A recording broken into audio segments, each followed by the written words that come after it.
Well, happy Friday, Christ Pres family and friends.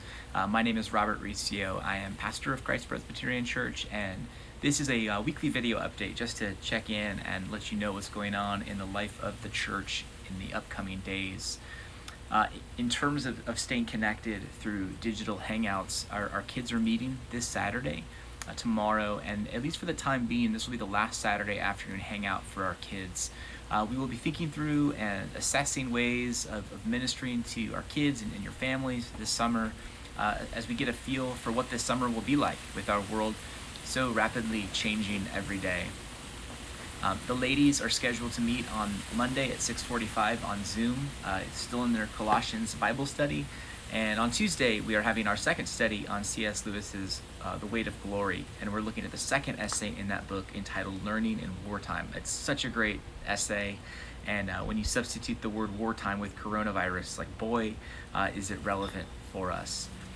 I've been able to get to a handful of folks with an elder in order to meet with you, which has been a real occasion of joy for me. It's been great to pray with you, to see you in the flesh, to see you in person, and be encouraged in the promises of the gospel for us together, even on visible display in the Lord's Supper. I still have a number of you to get to who reached out to me interested in meeting, and we hope to get to you soon. If you would like to be added to our list and our calendar of visitations and haven't responded, just let me know. I know that many of you also have a lot of questions about when we'll be able to meet soon.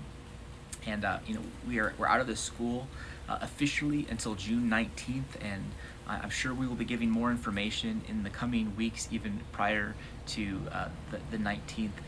We're praying that one option outside of the school might materialize for us, but even if that falls through, we continue to have our eyes open and seek the Lord's guidance in all of this.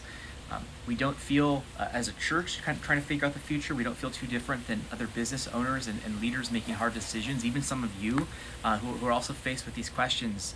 And oftentimes all of these questions are posed in a way where it doesn't feel like there are that many answers. And so we turn to the Lord. This week I've been thinking about the prayer of Jehoshaphat in 2 Chronicles. He achieved geopolitical victory. He was instituting all of these reforms in Israel, of getting rid of idols, of enacting justice, of making sure the Levite priests had what they needed to draw the people back to the Lord.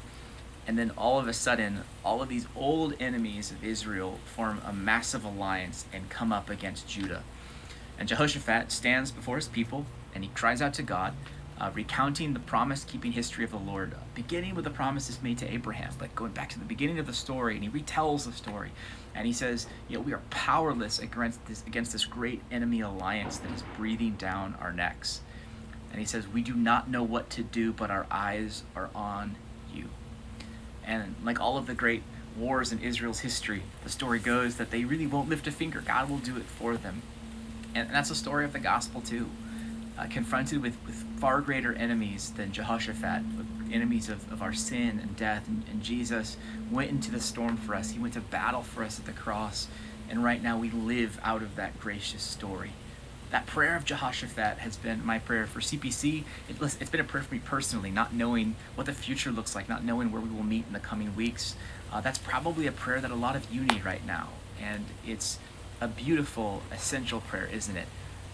We don't know what to do, Lord, but our eyes are on you. This week in our service, we are in between sermon series, having just wrapped up the Fruit of the Spirit. Next week, we're back in Matthew's Gospel, which we last left off in the summer. And we'll be in 2 Kings 6, where the prophet Elisha is with his servant. They're also confronted with a great enemy, wondering what in the world they will do. And the Lord reveals a mountain filled with horses and chariots of fire. That's the reality that Elisha had. Another beautiful story from the Bible that reminds us God's got us, even in the midst of the craziness of the world that we find ourselves in. You are all in my prayers, and I am eager to see where the Lord guides us as a congregation this summer. In the meantime, even while we remain separated as a congregation, let us love one another well, serve one another well, and continue to worship the Lord who is worthy of our all. See you Sunday.